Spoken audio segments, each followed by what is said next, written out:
My partner Chris Stewart, all of our associates, Tamika Miller, the wife of Mr. Brooks and the mother of Mr. Brooks's children, we thank you for being here. We just came from the district attorney's office where the charges were revealed against the two officers who killed Mr. Brooks. And there are a few things that we just wanted to say on behalf of the Brooks family at this time. You know, I usually don't write anything down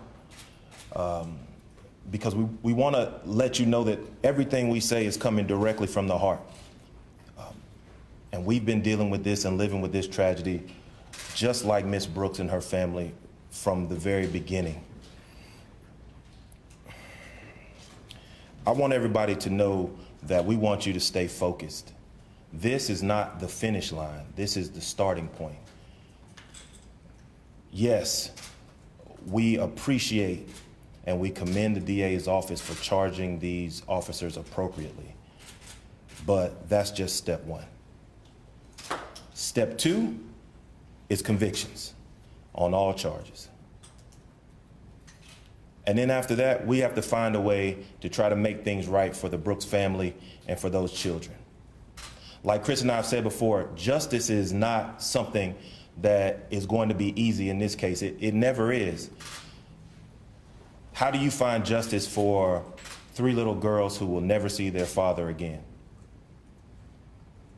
How do you get justice for a little girl who on her birthday every single year from now until the rest of her life, she will remember that that's the day she found out that her dad died? How do you get justice for that little girl?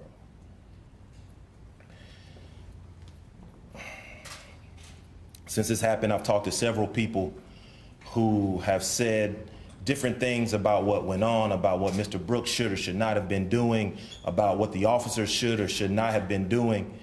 And to those people, I say, with these new revelations, again, I implore you, look into your heart and have some empathy for another human being, because that's what Rayshard Brooks is and was, another human being.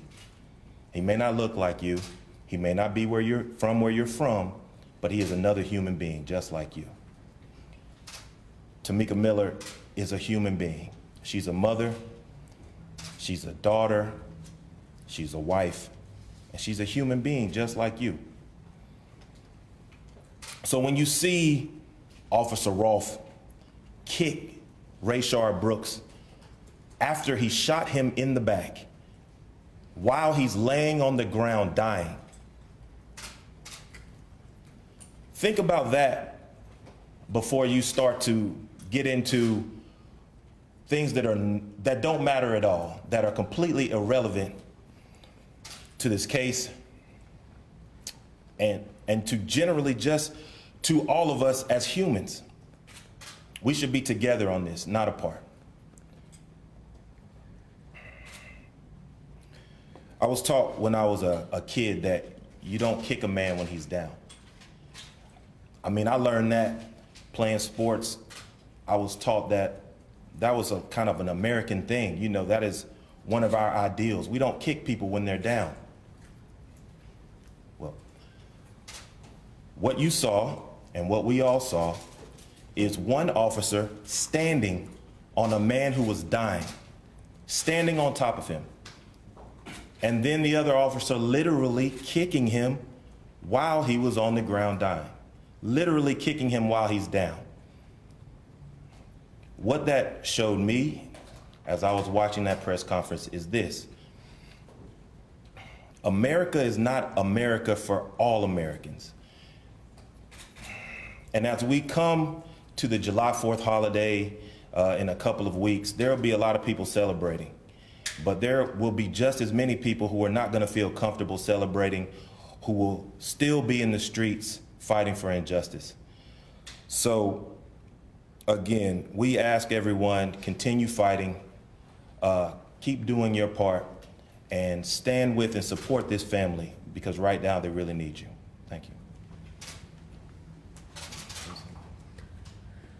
I just want to say thank you, and I just hope that everything falls out how it needs to fall out and these officers are charged. I'm really hurt. Father's Day is coming up, and all I can do is just think about what if my husband was still here. The biggest question is how do we feel about the charges? I know there's a lot of them, a lot of charges. This isn't like a celebration or a victory lap of watching these officers get charged. Nobody's happy, nobody's celebrating, because this never should have happened. We shouldn't have to celebrate as African Americans when we get a piece of justice, like today. We shouldn't have to celebrate and parade when an officer is held accountable for actions that we saw and actions that we didn't know about until today. Some people thought that we would be happy and be celebrating and have a fist in the air, but it's more of disappointment that this is the state of policing and this is where we're at. But I saw a lot of hope today.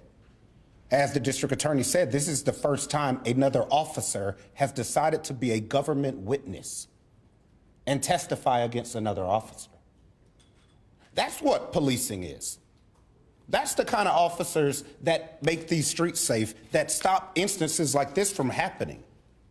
When you're willing to step up and say that was wrong, even if that's going to risk my career, even if people won't like me and other officers will be angry, that's the reason that I always say not every single officer is out there trying to kill somebody. But we're also not going to play that rhetoric game that y'all saw today of all officers are great. No, we've seen what has happened. It's the same assumption that we don't want officers making about black people, that all people are from the ghetto, that all people are hood, that all of us are up to no good, that you need to search every young black male that you see, which leads to situations like this. It's both assumptions. So are we watching all these policies that directly affect families like this? All these arguments, Democrats versus Republicans, all of this ridiculousness, and they're not starting from step one. How do we actually fix this and not what's best for your political party? Because the things I saw today, we're going to be back here next year. What's the point of national collection of data if the data is flawed? We have handled cases where the internal affairs reports aren't taken properly. So you'll be collecting data that is nonsensical and doesn't hold officers accountable unless you fix the department internal affairs first. But they don't want reality. They want policies and elections. And that's fine, but we'll end up here again. So was this justice today? Not yet. We still don't have a definition for it. There's more heartache that families have to go through this and fight the public to try and get justice for a man that was shot in the back twice. But we do thank everybody in this country for the outpouring of support, the people that are marching for change peacefully, keeping his name alive positively.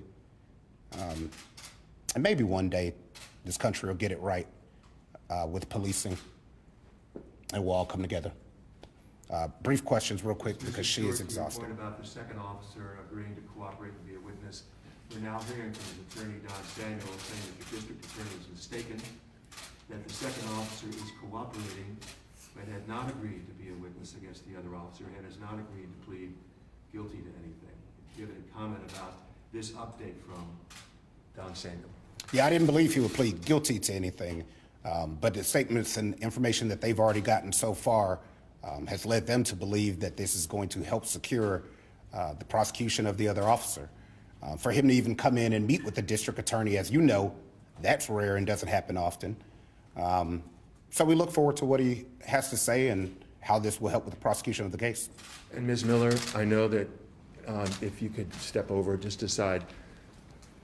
Your point is you're trying to find out the full facts, the full truth, everything that happened and everybody who should be accountable here. Is that how you're looking at this now as you take in what the district attorney said this afternoon and try to get your head around what his presentation is going to be to the grand jury once he is able to present it? Yes. In your own words, I mean, how did you react to the information that he was able to help you understand? I was I was very grateful that he's coming forth with the truth. Last one. Mr. Lord, I have a quick question, if you don't mind. As I understand from the district attorney during his statements, he mentioned that you were taking in this information in real time, just like we all were. Right. When you heard some of the details, some of the raw, disturbing details about what happened to Rayshard, with a more than 2-minute delay to render life-saving aid, kicking him, stepping on him, when you heard those details, I can only imagine what you were feeling. Right. I was very hurt. I couldn't imagine being there because I don't know what I would have done if I would have seen that for myself. But I felt everything that he felt just by hearing what he went through. And it hurt. It hurt really bad. Thank you.